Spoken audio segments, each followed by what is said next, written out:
Hello friends and welcome to V R classes 20। आज के daily current affairs में आप सभी का स्वागत है। 26 जून 2021 के करंट अफेयर्स में हम द हिंदू के आर्टिकल्स को हिंदी में देखेंगे और जैसा कि मैं डेली कराता हूं आपको। और सबसे पहली बात कि यदि आप चैनल पर नए हैं तो सब्सक्राइब जरूर कर लीजिएगा और यदि वीडियो अच्छी लगे तो लाइक जरूर कर दीजिएगा। डेली करंट अफेयर्स आपके लिए हम लेकर के आते हैं। हिंदी मीडियम वाले बार बार मुझे मैसेज यह करते हैं जरूर चैनल पर कि सर हिंदी में भी न्यूज़ बनाइए, तो देखिए द हिंदू के आर्टिकल को मैं पूरा का पूरा आपके हिंदी में ही लेकर के आता हूँ। इंग्लिश मीडियम वालों के लिए पेपर वहाँ पोस्ट रहता है, वह पढ़ सकते हैं। यहाँ मैं न्यूज़ ब्रीफिंग भी कर देता हूँ, उसको भी आप डाउनलोड कर सकते हैं। दूसरी बात, हिंदी मीडियम वाले वहाँ पर अपना नोट मेकिंग कर सकते हैं। इसके अलावा हम डेली हिंदी पेपर्स के कुछ जो आर्टिकल्स हैं इंपॉर्टेंट, वह भी ग्रुप में पोस्ट करते हैं। तो यदि आप टेलीग्राम ग्रुप से नहीं जुड़े हैं तो आप जुड़ जाइए वी आर क्लासेस 20। तो चलिए स्टार्ट करते हैं आज का वीडियो एनालिसिस और देखते हैं कि क्या कुछ खास है आज द हिंदू में। सबसे पहला आर्टिकल जो है वह है महामहिम राष्ट्रपति महोदय एवं उनकी धर्मपत्नी जी का एक ट्रेन राइड। तो राष्ट्रपति महोदय और उनकी जो पत्नी है, जिन्हें फर्स्ट लेडी ऑफ इंडिया कहा जाता है, क्योंकि आपको पता है कि प्रेसिडेंट जो होते हैं वह प्रथम नागरिक होते हैं, तो उनकी जो धर्मपत्नी जी हैं वह प्रथम महिला हैं। ठीक है, उन्होंने एक ट्रेन से यात्रा की। यह ट्रेन की जो यात्रा है वह कहाँ से चालू हुई? सफदरजंग रेलवे स्टेशन मतलब दिल्ली से, और कहाँ तक जाएगी वो? उनके नेटिव टाउन कहाँ तक? कानपुर तक। ठीक है, और मॉर्निंग में ये राष्ट्रपति महोदय का की जो ट्रेन है वह सफदरजंग से निकली और शाम को वह कानपुर सेंट्रल रेलवे स्टेशन पहुंची। अब इस बीच में सबसे पहली चीज तो रेलवे मिनिस्टर कौन है यहाँ से आपको पता चल गया, श्री पीयूष गोयल जी। और चेयरमैन कौन है रेलवे बोर्ड के? तो श्री सुनीत शर्मा जी। ये दो नाम आपको यहाँ से मिल गए जो फैक्चुअल चीजें हैं। झिंझक और रूरा ये दो हैं कानपुर के जो देहात हैं, मतलब जो विलेज हैं, जहां से राष्ट्रपति महोदय ने अपना जो बहुत सारा बचपन या अपनी जो अर्ली लाइफ है वह स्पेंड किया था। वहां पर ये दो स्टॉप बनाए गए थे। उसके बाद कानपुर सेंट्रल पहुंची ट्रेन और राष्ट्रपति महोदय पहुंचे। उस 28 को वो विजिट करेंगे ट्रेन से, फिर लखनऊ, और लखनऊ जा करके वह एक दिन की यात्रा वहां है लखनऊ पर, और 29 तारीख को वह स्पेशल फ्लाइट से फिर न्यू दिल्ली के लिए रवाना हो जाएंगे। तो यह 2 दिन की जो विजिट है यूपी में, यह महामहिम की है। इसके पहले यदि बात करें तो 2006 में उस समय के तत्कालीन राष्ट्रपति श्री एपीजे अब्दुल कलाम जी ने भी यह यात्रा की थी। दिल्ली से देहरादून की यात्रा की थी उन्होंने, और देहरादून में इंडियन मिलिट्री एकेडमी के जो पासिंग आउट परेड है उसके लिए उन्होंने वहां शिरकत की उस ट्रेन यात्रा में। तो इंडियन आईएमए एकेडमी देहरादून के लिए उन्होंने किया था। तो 15 साल बाद यह राष्ट्रपति के द्वारा की गई ट्रेन यात्रा है, तो इसलिए इंपॉर्टेंट है। कभी क्वेश्चन यहाँ से बन सकते हैं, वनडे एग्जाम वाले खास करके याद रखेंगे। इसके बाद हम देखते हैं एक बहुत इंपॉर्टेंट न्यूज जो कि डिफेंस से रिलेटेड है। और आईएसी जो है वह कमीशन होगा नेक्स्ट ईयर। हमारे जो रक्षा मंत्री राजनाथ सिंह जी ने यह कहा है। इंडिया की ने पहली बार क्या बनाया है?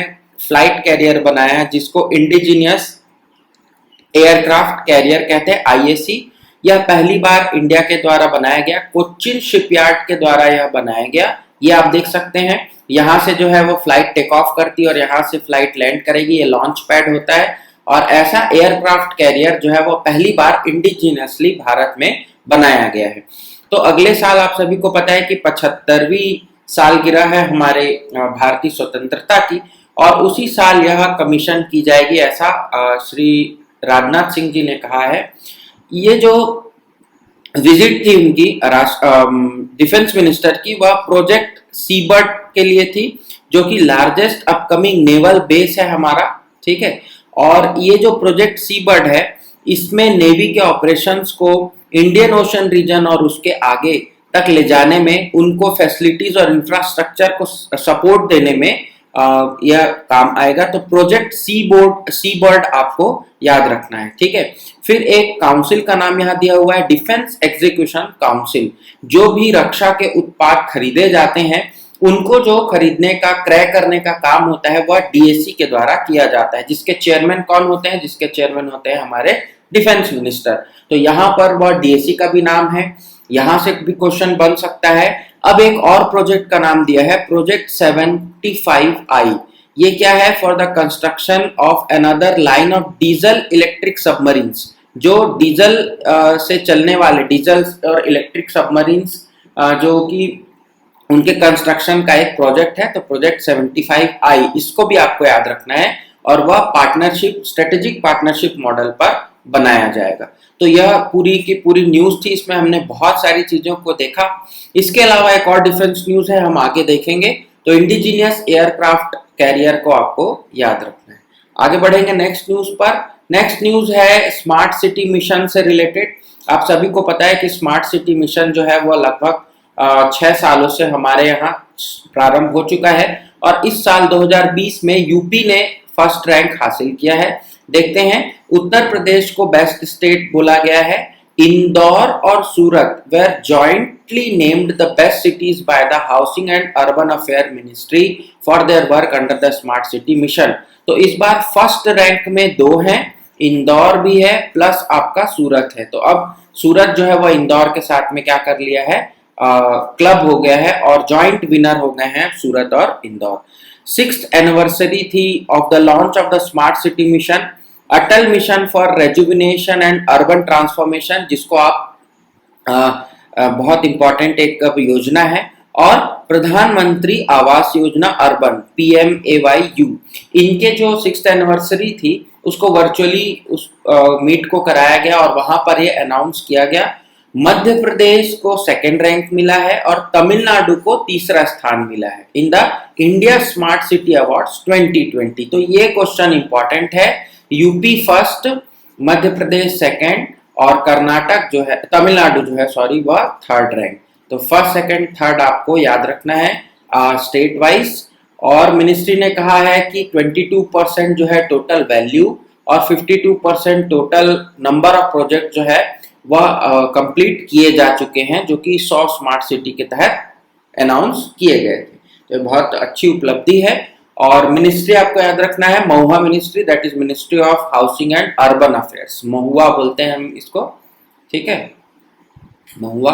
तो ये चीज आप याद रखिएगा। आगे बढ़ेंगे, एक और जो जैसा मैंने आपको बताया कि डिफेंस से ही रिलेटेड है, डीआरडीओ ने टेस्ट किया है पिनाका रॉकेट को, और एनहांस्ड रेंज 45 किलोमीटर तक के रेंज के लिए इसे टेस्ट किया है। तो पिनाका रॉकेट जो है वह मल्टी बैरल रॉकेट लॉन्चर से उसको टेस्ट किया गया चांदीपुर उड़ीसा के तट पर। आप सभी को पता है टेस्ट फायर रेंज है हमारा, वहां पर पिनाका को तो टेस्ट किया ही गया, उसके साथ में एक enhanced range version of 122 mm rocket, यह भी एक टाइप है रॉकेट का, इसका भी वर्जन को एनहांस करके टेस्ट किया गया, और यह 40 किलोमीटर तक की रेंज वहां पर प्रोवाइड करता है। यह जो एनहांस रॉकेट है वह 122 mm ग्रेड रॉकेट्स को अब रिप्लेस करेगा, ठीक है, इसके जगह अब आपके एनहांस रॉकेट ने ले ली है।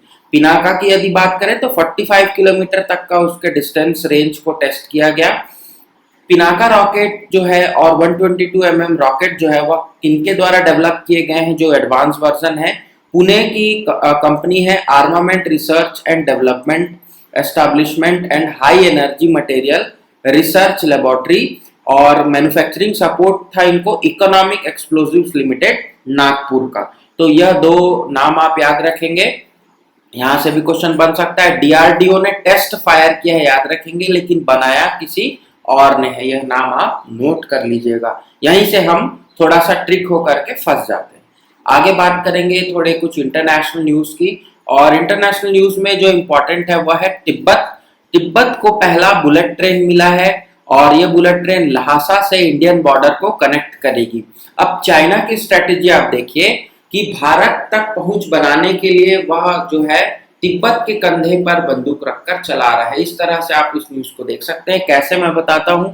लहासा से नींगची, ठीक है, जो कि बॉर्डर है हमारे अरुणाचल प्रदेश का, वहां तक जो मतलब बॉर्डर से लगा हुआ है नींगची, वहां तक जो है लहासा से उन्होंने बुलेट ट्रेन को चलाया है। यह बुलेट ट्रेन जो है उसकी जो इम्पोर्टेंस ये है कि पहली बुलेट ट्रेन होगी है तिब्बत के लिए, जो कि चाइना के द्वारा रेल लाइन बनाई गई। अब ये जो रेल लाइन है that is high speed rail, उसकी यदि बात करें तो चाइना जो है उसके पास वर्ल्ड का सबसे longest high speed rail network है। यह एक फैक्चुअल पॉइंट आपको यहाँ याद रखना है। चाइना ने इस कंस्ट्रक्शन को कंप्लीट किया और स्ट्रेटेजिकली सिग्निफिकेंट है बोल रहे हैं, क्योंकि ये जो ग्रैंड इसके पहले जो एक किया था ये मैंने आपको न्यूज में कवर कराया है।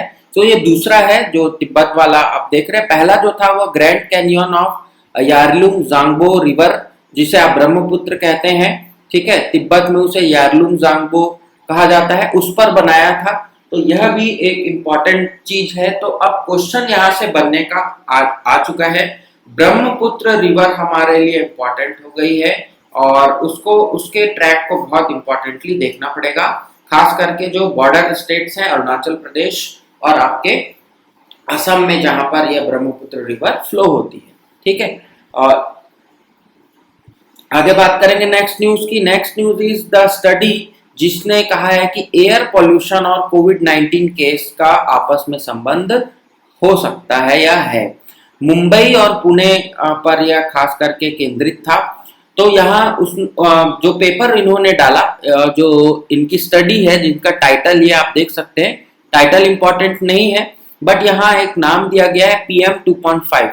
तो आपको याद रखना है कि PM 2.5, PM 10 ये जो है यह पार्टिकुलेट मैटर होते हैं। पार्टिकुलेट मैटर मतलब जो ऐसे तत्व जो हवा में तैरते रहते हैं, ये सॉलिड के कण होते हैं, बहुत ही छोटे रहते हैं, महीन रहते हैं और इनका जो प्रेजेंस है वो एयर पॉल्यूशन को बढ़ाता है, ठीक है। तो यहाँ महाराष्ट्र को सेकंड हाईएस्ट रिकॉर्ड किया गया है for the emission loads in India, जिसमें PM 2.5 की ही हम बात कर रहे हैं। उत्तर प्रदेश को हाईएस्ट कहा गया है, मतलब यूपी जो है वो फर्स्ट नंबर पर है PM 2.5 का कंट्रीब्यूशन में और महाराष्ट्र जो है वो सेकंड नंबर पर है। इसके आगे इसी स्टडी में लिखा हुआ है कि मुंबई और पुणे, मुंबई जो है वो थर्ड रैंक है और पुणे जो है वो फोर्थ हाईएस्ट है बैड एयर क्वालिटी डेज का। लेकिन इसमें फर्स्ट कौन है? तो फर्स्ट है दिल्ली और अहमदाबाद जो है वो सेकंड है, ठीक। तो फर्स्ट हो गया दिल्ली, अहमदाबाद हो गया सेकंड, थर्ड मुंबई और फोर्थ पुणे। किसके लिए? बैड एयर क्वालिटी डेज के लिए, ठीक है। तो ये दो रिपोर्ट यहाँ से आपको मिल गई। यहाँ से भी क्वेश्चन बन सकता है। एयर पॉल्यूशन, एनवायरमेंट प्रोटेक्शन, यह यूपीएससी का सबसे इम्पोर्टेंट फेवरेट टॉपिक बोल सकते हैं, इम्पोर्टेंट भी है, तो आप जरूर यहाँ ध्यान रखेंगे। अब एक इम्पोर्टेंट इंटरनेशनल न्यूज की बात करें तो मिस्टर घानी जो हैं, जो कि अफगानिस्तान के प्रेसिडेंट है, वह जो बाइडेन यूएस प्रेसिडेंट से मिले और जो यूनाइटेड स्टेट्स की घोषणा है, जो बाइडेन की घोषणा है कि यूएस के जो फोर्सेस हैं वो अफगानिस्तान को छोड़ देंगे बाई सितंबर 11, 2021। 11 सितंबर को आपको याद होगा हमला हुआ था वर्ल्ड ट्रेड सेंटर पर, ठीक है। और वर्ल्ड ट्रेड सेंटर पर यह जो हमला था न्यूयॉर्क में, उसके जो 20 साल होने वाले हैं, कब? 2021 में, 2011 में ये हुआ था, ठीक है। तो 2021 में जब इसके 20 साल कंप्लीट होने वाले हैं, तब जो है वह यूएस का जो फोर्स है वहां से हटाई जाएगी, ऐसा कहा है जो बाइडेन ने। और यूएस की जो फोर्स थी वह अब अफगानिस्तान में जो पीस कीपिंग का काम कर रही थी और वहां पर कॉम्बैट में हेल्प कर रही थी, अब उसे क्या किया जाएगा? वापस बुलाया जाएगा। आगे बात करेंगे एक और न्यूज की। कोविड रिलीफ के लिए गवर्नमेंट ने अनाउंस किया है कि 10 लाख का जो टैक्स है, 10 लाख रुपए पर जो टैक्स है उसको फ्री करेंगे फॉर विक्टिम्स फैमिली। तो यहाँ पर एग्जम्पशंस जो दिया गया वो एक्स ग्रेशिया पेमेंट पर दिया गया कि 10 लाख तक का यदि एम्प्लॉयर्स या कोई अदर वेल विशर्स किसी फैमिली को देता है जहां पर कोविड-19 से उनके किसी सदस्य की डेथ हुई है, तो उस पर कोई भी टैक्स नहीं लगेगा। और इनमें और कहा गया है कि इनकम टैक्स जो कि फाइनेंशियल एड रिसीव्ड हुआ है एम्प्लॉयर से, वेल विशर से फॉर द कोविड-19 ट्रीटमेंट, ठीक है, कोविड-19 के इलाज के लिए भी जो दिया गया है कॉस्ट, उस पर भी वह टैक्स नहीं लगेगा 2019-20 के फाइनेंशियल ईयर में, ठीक है। हालांकि अभी जो टैक्स पेमेंट है वह तो हम कर चुके हैं 2019-20 का, लेकिन यदि इस पर और आगे गवर्नमेंट के गाइडलाइन आती है या ऐसा कुछ नॉर्म्स बनाया जाता है सीबीडीटी के द्वारा, जो कि central board of direct taxes है, तो वहां पर यह रिफ्लेक्ट होगा और विक्टिम फैमिली को यहाँ पर रिलीफ जरूर दिया गया है। आगे बात करेंगे एक बहुत इंपॉर्टेंट न्यूज की। तो पाकिस्तान को फिर से ग्रे लिस्ट में ही रखा है एफएटीएफ ने। एफएटीएफ क्या होता है? Financial action task force. यह एक पेरिस पे बेस्ड यूएन का वॉचडॉग है, मतलब यह यूएन की निगरानी का काम करता है और इनकम इंक्रीज्ड मॉनिटरिंग जो है उस कैटेगरी पर डाला है, मतलब ग्रे लिस्ट पर डाला है। अगर ब्लैक लिस्ट हो जाती तो फिर वहां बहुत सारे फाइनेंशियल एड जो है वो इनको मिलना बंद हो जाता है, लेकिन जो ग्रे लिस्ट का जो स्टेटस है वह पाकिस्तान को रिटेन किया है एफएटीएफ ने। क्लियर? बात करेंगे आज के हमारे लास्ट आर्टिकल की, और यह है हमारा आज का editorial article. Health care givers और मदर्स टू बी जो है उनके लिए यह आर्टिकल आया हुआ है। मैटरनल और न्यूनेटल कॉम्प्लिकेशंस, वैक्सीनेशंस और स्पेशल फैसिलिटीज को उनको देने की बात कही गई है, जिनके जो अभी माताएं बनने वाली हैं या जिनके छोटे बच्चे हैं उनको ऑथर्स ने यहाँ पर कुछ सजेशन दिया है। आप एक बार पढ़ लीजिएगा। कभी मातृ एवं शिशु सुरक्षा पर कुछ यदि लिखने आए तब आपको यहाँ पर फायदा होगा। तो आज के इस न्यूज आर्टिकल में इतना ही। आई होप कि आपको यह न्यूज आर्टिकल अच्छी लगी होगी। यदि अच्छी लगे तो लाइक जरूर कर दीजिएगा और यदि चैनल पर नए हैं तो सब्सक्राइब कर दीजिए। डेली न्यूज अफेयर हम आपके लिए लेकर के आते हैं। हिंदी वाले मीडियम वाले हमारे टेलीग्राम ग्रुप को जरूर ज्वाइन करिए, वहां पर आपको हिंदी मीडियम में न्यूज भी हिंदी न्यूज़पेपर से मिल जाएगी। So thanks for joining, stay safe, stay healthy, thank you very much.